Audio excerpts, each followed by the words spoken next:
Hello everyone, welcome. My name is Phoenix and this is the Consumer's Guide to Video Games. Elden Ring, 2022. Hidetaka Miyazaki and From Software.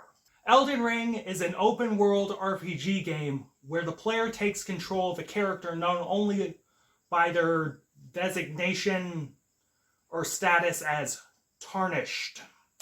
Waking up in a strange area and dying, they are soon teleported, without injury, to a place known as the Lands Between.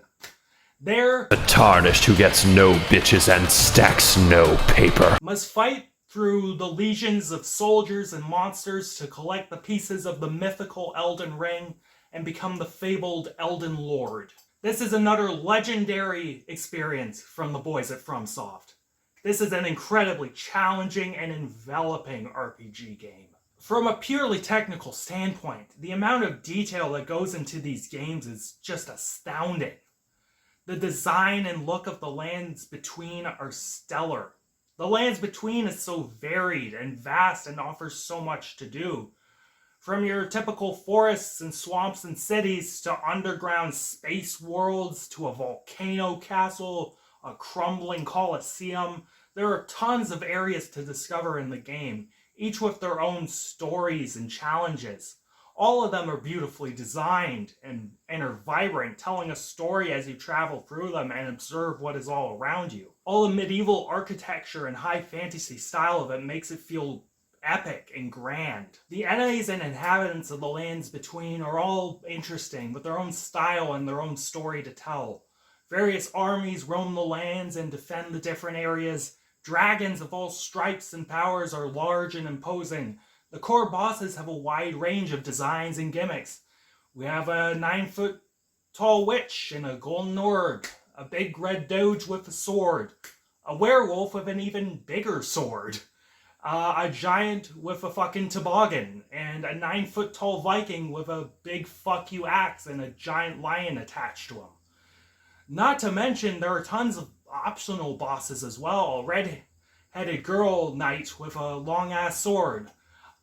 I don't know much about her, but all I know is that she is, indeed, the Blade of Mikola. There's a giant serpent with a horrifying face attached to it.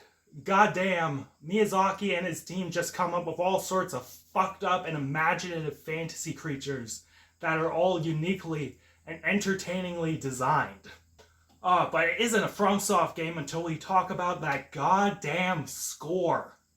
The big choirs, the epic orchestral arrangements, every boss feels like a divine, world-rending battle for the ages. The Godskin piece is probably my favorite. It sounds like a horrifying church hymn, and you are entering the most horrifying version of heaven possible.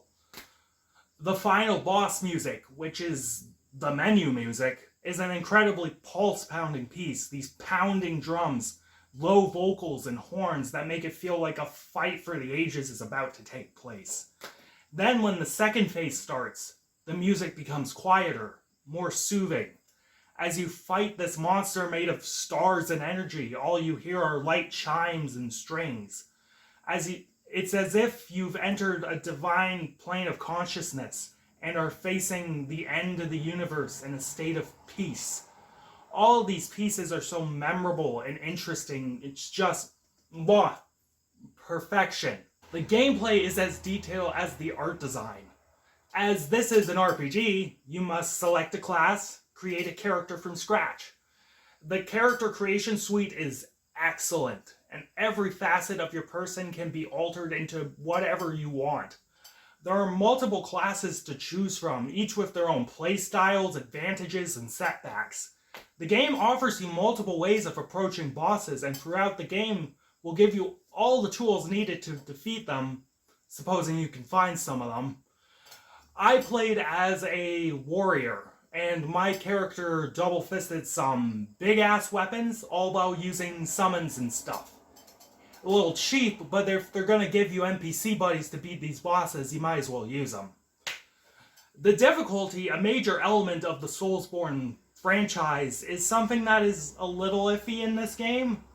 Most of the time, It is that rewarding and satisfying level of challenge that I experienced in Bloodborne. The bosses were balanced, and even when I was OP as fuck, they still were able to kick my ass.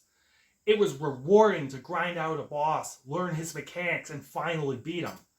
However, some bosses were difficult not because of quality gameplay, but because of sloppy design. The camera can be your worst enemy, and when enemies have dumbass explosion attacks with ridiculous hitboxes, or move at fucking supersonic speed doing ridiculous anime flippy shit, it becomes a chore. My build at least allowed me to distract enemies long enough for me to do my own stupid flippy move that does dumb damage. But as a general point of design, having the camera fuck you like that is annoying. The story of this game, it's still confusing. I really don't know what goes on in these fucking games. However, I feel this game had more of an understandable and more clear through line as opposed to Bloodborne. In this game, you have to collect the pieces to the giant MacGuffin thing, and then when you kill the giant god monster as well as Jesus, Miyazaki loves Jesus imagery, like really. You repair the MacGuffin and you become the king. Yay. That's what I gather from it. I don't know who these characters are or what their backstory is, but it's all neat. And like Bloodborne, a lot of the story is told in the background, and interacting with characters throughout the world will give you that story. Occasionally there will be the odd expository dump cutscene, but it's few and far between. I do love exploring the world and experiencing the ravaged land of war and all the interesting places that are here. It's neat. Man, Miyazaki, he's slowly becoming one of my favorite video game people. He has a shtick, but he is always finding ways to evolve and tweak that shtick to make it an incredible experience for the player. Despite not knowing what the fuck is going on with the story, the gameplay and the world design and art direction will keep you enthralled. You will embrace the grind, you will get good, and you will grow to adore this game. If you haven't played a Soulsborne game, Bloodborne or this one, Elden Ring, are excellent starting points. Recommended. And I'm feeling an 8.5 to a 9 out of 10 on this one. It's closer to a 9 than an 8.5. But I can't just give it a 9 because some of the bosses were just dumb difficult. Catch you later, guys.